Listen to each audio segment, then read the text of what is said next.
start shortly, but let me just, when you're having your lunch, let me just tell you a couple of words. First of all, you know, we have SETA, we have Young Scholars on Turkey program, which aims to bring academic knowledge with policy recommendations. So we are trying to encourage young PhD candidates and young scholars to work on Turkey and to translate their academic accumulation of knowledge into some kind to the policy realm. So because of that, we started this program, and this is sponsored by SETA and also Institute of Turkish Studies of Georgetown University. So some of the programs are gonna be organized here, and some of them are at Georgetown University. So today we host Guliz Belcher, and thank you, Guliz. She is working on her PhD right now, and she will be done hopefully in May. She's from Turkey, and she had her BA at Marmara University on political science and international relations program, and then she continues her studies at University of Massachusetts at Amherst. She taught a couple of classes on political parties, the regional politics, politics of religion, and so on. On her thesis, she focuses on Turkish democratization and also local government structure and how that affects Turkish state structure. So here today, she's going to talk about Turkish democratization and how local governments are debated in this discussion. She thinks that the progress is very slow, and she will provide us the structural conditions that really prevents this to happen. So thank you, Guliz. Thank you very much for SETA and for Nuh Yilmaz for inviting me. It's a great honor to be here today, and thank you all for coming. Well, I would like to start with an anecdote. When I first came to this country 14 years ago, I was an exchange student staying with a host family in the South Georgia. And my host mother was talking about politics since she knew I was studying political science. I was at the beginning of my college studies, and when she said that we don't want people in Washington telling us what to do, how to run our government, I was appalled coming from Turkey. Many years later, I sort of started deconstructing how I had internalized sort of the central, the strong state tradition of Turkey, and sort of that's where I think one of the factors that are preventing Turkish government structure from becoming more decentralized. I will keep my presentation brief, and I would like for you all to please give me feedback and ask your questions. So even though the issue of local government has been debated for a long time now, I think the progress towards decentralization has been going very slow. And I think as it stands today, Turkey has only made some headway in what I would call administrative decentralization rather than political decentralization. Sort of that's the old meaning of sort of decentralization, transfer of authority within government to local, from the center to the, or from the national to the local governments. And of course, there have been new understandings of governance, participatory democracy, where citizens would have actually a direct say in decision making. And also the ideas of governance is where there is a collaborative relationship between the government, civil society, and private sector. And I think we are a long way from that. And I would sort of divide tentatively the factors that are contributing to the slow progress. First, historic factors, and the usual suspects there is the strong state tradition, strong state, weak civil society, the unitary nature of the state. And there's also the political factors, and the biggest one here is the power struggle between the bureaucracy and the political elites, and which has been also a long historical struggle. And there's also fear of Kurdish separatism that has been in the agenda. And it is very telling that the referendum on the constitutional package did not include any provisions with regard to this issue, and that BDP had chosen to boycott based on this argument. Of course, the economic issue, I think there has been sort of the influence of neoliberal economic policies and neoliberalization of the economy in how local governments, municipalities are run, and there has been maybe we could argue the inclusion of the private sector and privatization. There has been progress in privatization, and of course the progress in the sense of not progressive, but there has been some steps been taken since the 80s to include the private sector in municipal governments. If we sort of look at how the local government is structured in Turkey, we have at the provincial level a dual structure, and there is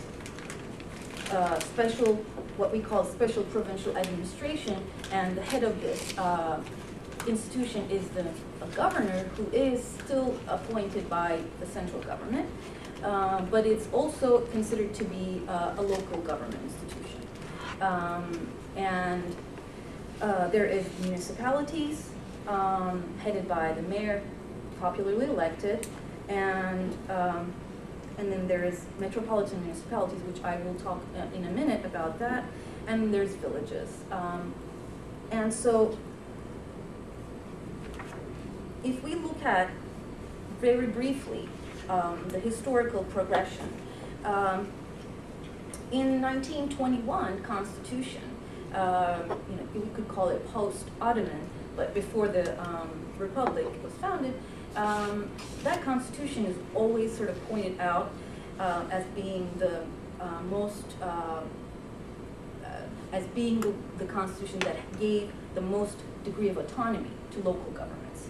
And then we have the foundation of the Republic, and by 1930 we have the passage of the municipality law, and that remained in effect in essence until 1970, for 75 years, until the 1980s.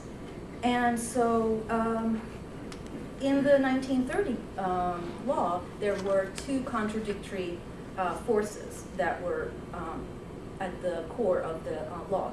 One is it sort of made reference to the need for strengthening municipalities, the need for local autonomy, but also the need for central provision to prevent anarchy, to prevent, we see the Turkish rebellion and all of the, the controversy about the reforms. So the need for strengthening municipalities sort of was put away by the way, by the side, and what we see is sort of the consolidation of the tutelage of the central or national government over the local governments, and seeing the local governments as sort of the arms of the central state. And this, of course, throughout the single-party period, it shows a depoliticization of local governments. And when we moved towards multi-party democracy in the 50s, this idea that democratization should include maybe decentralization or democratization at the local government level sort of wasn't even an issue. And under Democratic Party, Democrat Party has controlled, for the decade of the 50s, both the central government and sort of the beginning of whoever controls the central government controls most of the municipalities, and the idea that they sort of run together as arms of the central government sort of continued. And we can see there were some tensions if the mayor did not follow what the Democratic Party central authorities told them to do. So then we have, of course, the 1961 Constitution that introduced the idea of principle of deconcentration. And with this Constitution, the central administration, the ministries of national government, set up local field units throughout the country. And many of the functions that used to be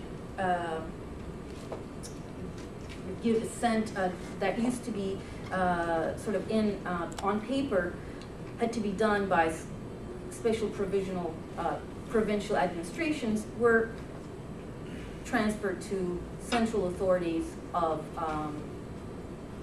field units of the central authorities, basically, in terms of health issues, in terms of education, many issues, basically. I can't recall all of them right now. But so then we have, in the 70s, there was some efforts going on. There was the Ministry of Local Administrations established, but it was very short-lived. And then we have the 1980 coup, and during the years of Turkish and his Motherland Party, there were new laws introduced and quite a bit of changes to the municipality structure. We have the institution of metropolitan municipalities. What this meant was in large metropolitan areas, there was this new layer of local government, and so there were two levels. Metropolitan municipalities responsible for urban planning, large parks, water, sewage, and there's also still ordinary first-tier municipalities in place. And along with this reorganization, we could see some administrative deconcentration, but also the effects of neoliberalization of the economy that was introduced in the 1980s. The municipalities sort of withdraw from directly producing some of the services, but rather purchasing from the private sector. And also the idea that this giving more administrative functions to local governments did not really produce what we would call democratization in the sense of more representative, more participation by the citizens. The structure of municipalities became a strong mayor and a weak council system. What this is that even the mayor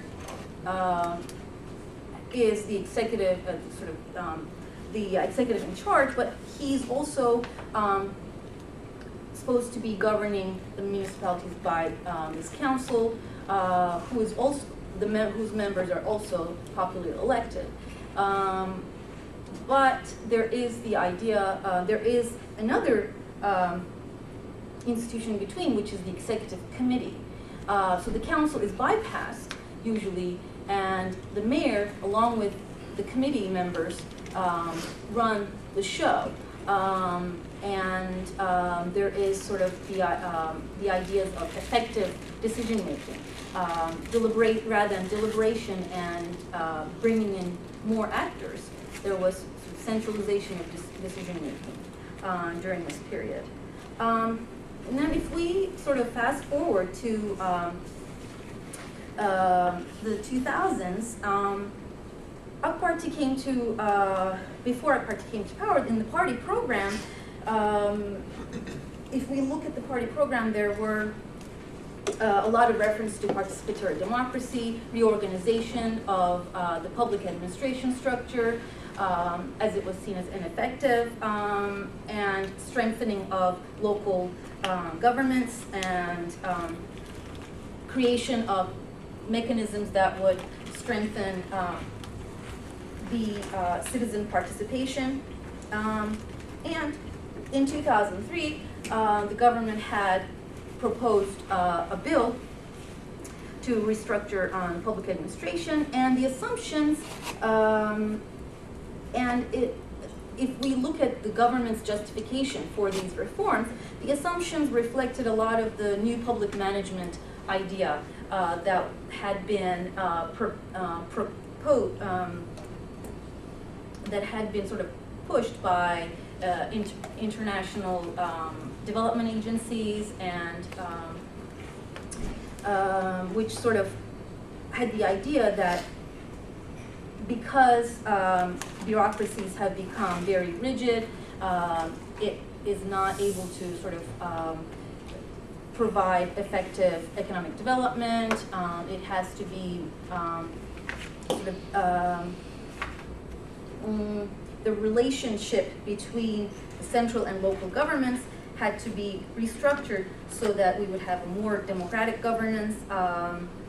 Municipalities were far from delivering local services that were required, and it would also show, these reforms would also show the need of the state, the confidence of the state in the officials elected by the people. And we had to increase the administrative efficiency, and of course the EU reforms, the accession to the EU goal. And so the overall government argument was that the tutelage of the center over the local had gone beyond the limits of the law, and the reforms were the practical solutions to the extreme bureaucratization of administration. And of course, this technocratic approach, or the utilization of this international development, participatory development language, glosses over the what is going on at the center, which is the power struggle between these different actors. The AK Party at the time, the only other opposition party in parliament, the Republican People's Party, and the president at the time, Ahmet Necdet Sezer, who vetoed the main law restructuring of the public administration, and their criticism sort of shows one of the ideas is that it was against the principles of integral unity of administration as stated in the Constitution. That the boundaries of authority between the local and central government had remained fuzzy in the laws itself, and that delegating more and more to local authorities would be against this principle of integral unity of administration, and also the unitary structure of the state.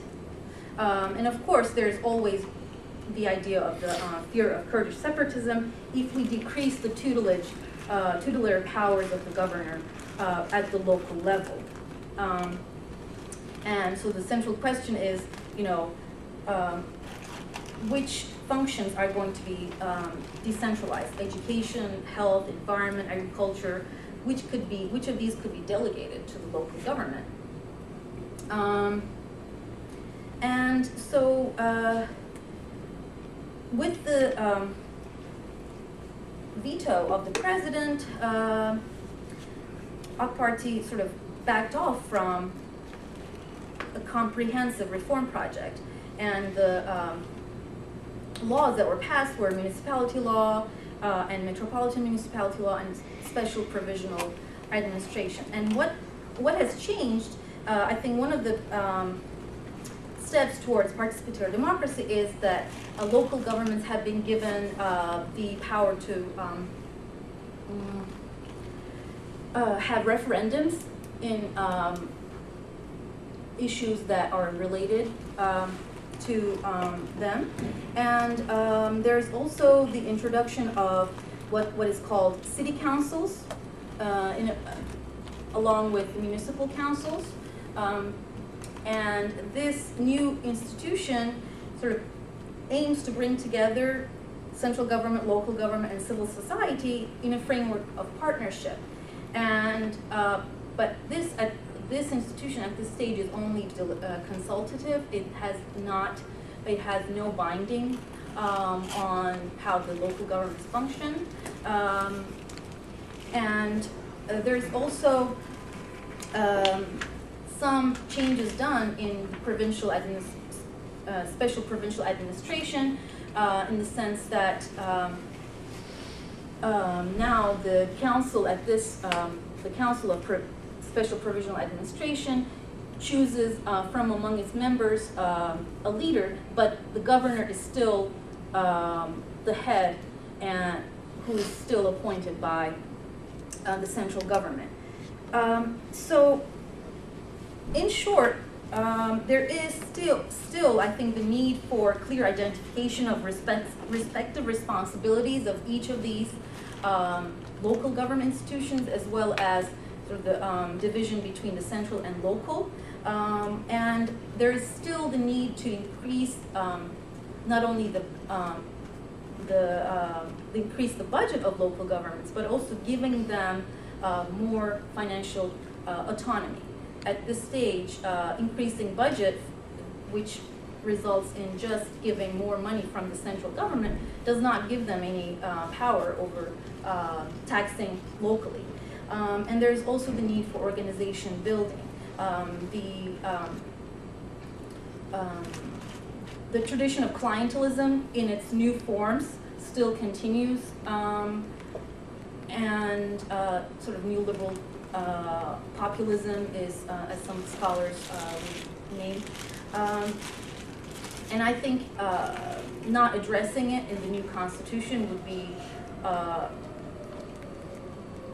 unacceptable, especially given the fact that one of the most important ways that the Kurdish problem could be sort of solved peacefully is sort of considering the idea of more decentralization, maybe regional governments, and that has been the direction that the European Union, the countries of the EU, has been going. Thank you, Guliz. Thank you for this presentation.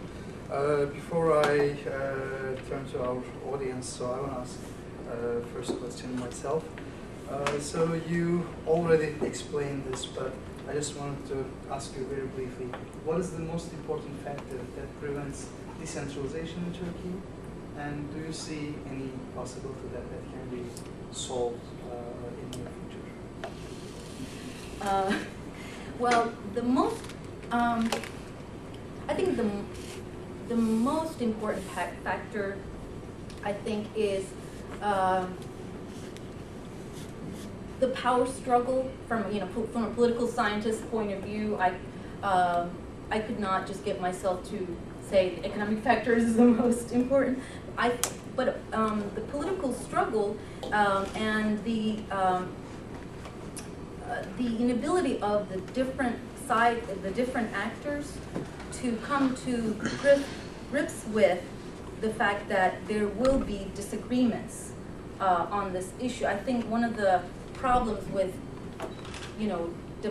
democratizing reforms is either we pass these laws, either EU for accession to the EU, or I think collaborative effort has been missing from how reforms have been passed in other areas, and because of the separatist factor that is sort of looming as the black cloud, it is hard to get the actors that are needed on the same table.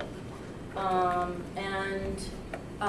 mean, I would not go into sort of the discussion of, okay, we should end the violence first and then deal. I mean, I would not. I mean, I think the actors need to get to the same table. Otherwise, I don't see any resolution. And I think that if, for example, coming up with a new constitution, if it's not done through a deliberative process with many actors involved, it'll create the same sort of arguments by the opposition. So I think the way it's handled, the way to get to the new constitution is going to be critical. Thank you for this answer. So I think we will turn this into a conversation rather than a panel discussion. So please feel free and you can ask longer questions if you like. And also mention name and affiliation. Sure. So I'm Mandana Avshar with the National Endowment for Democracy. So I'm going to formulate my question with an assumption, and please correct me if I'm wrong. What surprises me is that generally, with the issue of decentralization, you would think that the entity that has the biggest power currently would be the biggest opponent to decentralization. Now, in this case, it looks like AK, who is governing Turkey with a solid majority, is trying to push for decentralization, and the opponent factors are from other fronts. So is that true, and how you explain that? And secondly, over a year ago, when there was a draft constitution by Erdogan, have you looked into that? Does that have a recommendation for language, or is it touching this issue or not? I'll start with the second one. I haven't, honestly. I must have, when I was, when it all came out, but not for this presentation. I didn't look over it again, so I could not tell you. But for the first one, there is. But let me yes. intervene. Will the new constitution, if there's going to be a new constitution, is going to be the one that's prepared by Erdogan's group, yeah. or there's new initiative? Are we talking about the same copies? I think so there was something prepared, but now I think she was talking about the previous one, not the current. But the current one is going to be different, or is it? I am not. I'm not sure about that. But as for the first question, if there is sort of arguments on both sides, if this, what some would call counter-elite that has been trying to come to the center from the periphery have finally, made it to the center. Why would they, meaning the AK Party, that is controlling the central government, national government, why would they want to actually genuinely decentralize the public administration? And the critics of the reforms, the reform draft reforms when it came out, and how they, the ones that have been established now, will tell you that this is not enough. So, and AK Party is not actually genuinely thinking about decentralizing, but it is sort of maybe window dressing to the EU, or it doesn't have the mandate strong enough to oppose the bureaucracy. But of course, that was in 2003, 2004, and things have changed since then. And we'll see how it's going to play out. And I think the Kurdish issue is going to be critical. And the idea that regional governments are not considered, I think I don't see how, why is there such a fear? I don't see, especially after living in this country for so long, why is there so, to me, it doesn't seem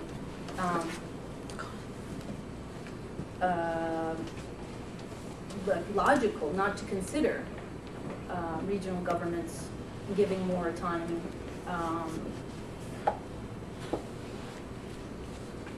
But you seen that, the AKP opposes this kind of more decentralization. Is that a political position, or is that a real political position? I think that, in principle, do they support that idea, you think? I think that in principle, maybe at the top echelons of the party, there is a genuine support. But if you look at, and also from the local, mayor's perspective, of course they want more and more autonomy from the central government. And in my field work, I, came across the same sentence over and over again. We want to do this for you. Like there would be gatherings with the citizens, and they would ask, why, from the mayor, okay, why didn't you do this for us? And there's always the complaint that it's the bureaucracy that is preventing us from doing it. So from the mayor's perspective, they would want more autonomy from the center. But that doesn't mean that that is going to in favor of a participatory democracy, where his or her own power is going to be diminished, or he or she will have to share that power with the citizens, with more actors. Right now, there's the strong mayor, strong mayor model. So he has a lot more power vis-a-vis other local actors. So there's two aspects to it. While the focus has been gaining more autonomy from the central government, including more actors at the local level, I don't think there is much improvement towards that because of the focus on central-local relationship. Yeah. John Meshmar, the National Endowment for Democracy. In your fieldwork, did you find any hints towards the possibility that perhaps individuals in power at the local level kind of take comfort in the centralized aspect of the government, in that they can pass on the torch of accountability to the central government? So perhaps, there's some resistance at the local level as well for a push to decentralization? Well, I think if you are, I was able to observe, one district, so I could not really tell you if it's a wide range feeling. But if there's a problem that the mayor cannot solve and the citizens are pressing for it, from a citizen's perspective, you're in control of the national government, you're in control of the district, why can't you get it done? And so the only thing that is, the only actor that is left is the bureaucracy. Even though, the bureaucracy is also changed from, so it's an illusion to sort of going back to the idea of, there's the bureaucracy and the elite, a political elite. And they would take comfort if it was the opposite, if the mayor was from an opposition party.